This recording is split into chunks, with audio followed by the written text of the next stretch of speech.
It's the end of 2016 and Christmas is just around the corner. By then, you'll have gotten tons of cool tech, cash, and other various things. Maybe the one thing you didn't get was a new phone, and you need help deciding on what you should get.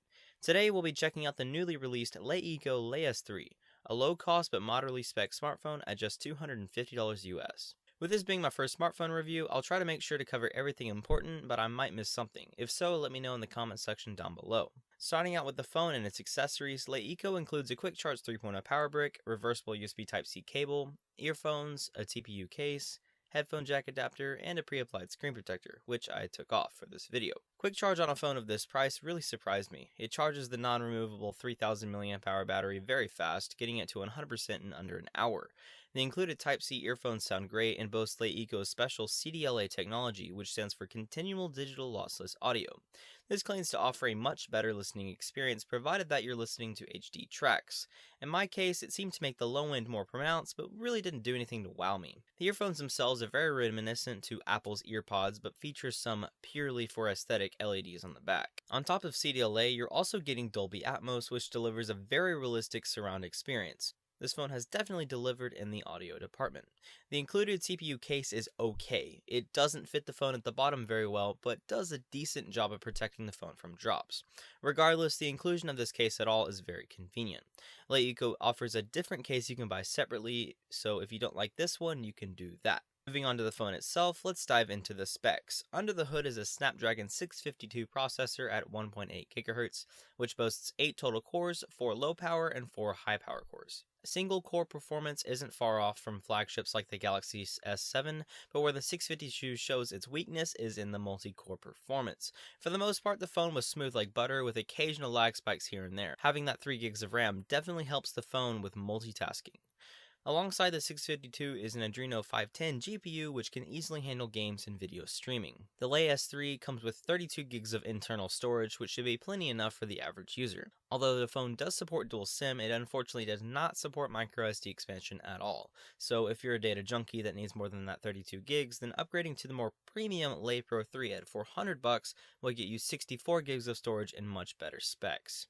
Moving on to the aesthetic of the phone, you'll see it is very HTC-esque.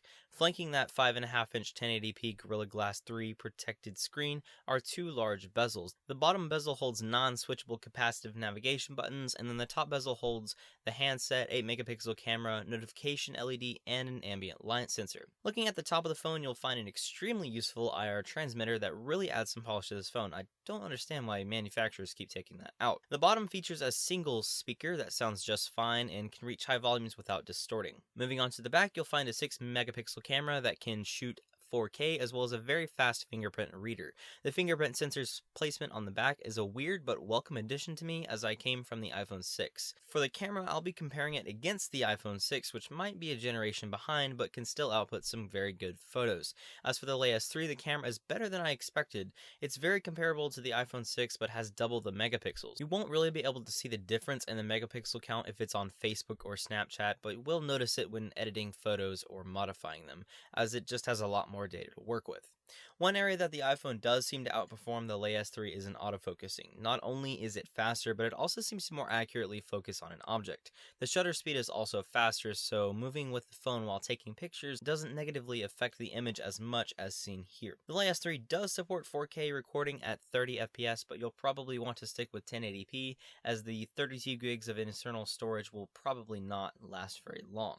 Lastly, the phone can shoot at 720p 120 FPS, which looks alright. To wrap up the camera, it can shoot very impressive photos provided that you have decent lighting conditions and are a little patient with that shutter speed. With the hardware out of the way, let's dive into the software.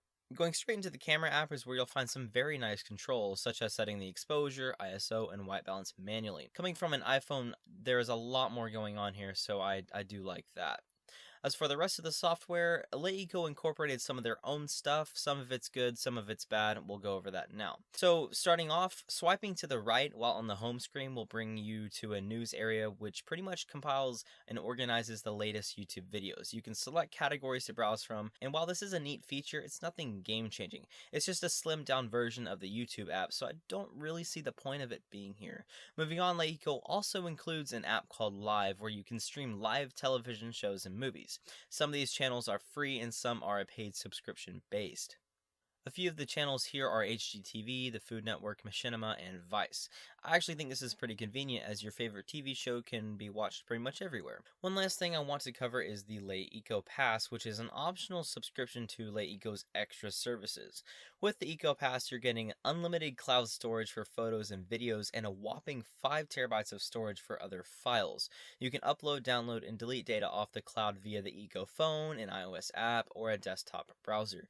This made it extremely easy to transfer all my photos and videos from the iPhone to the LeS Cloud where I could access them pretty much anywhere. With the EcoPass, you're also getting a discount on all the subscription-based entertainment services that we previously looked at in the Live app.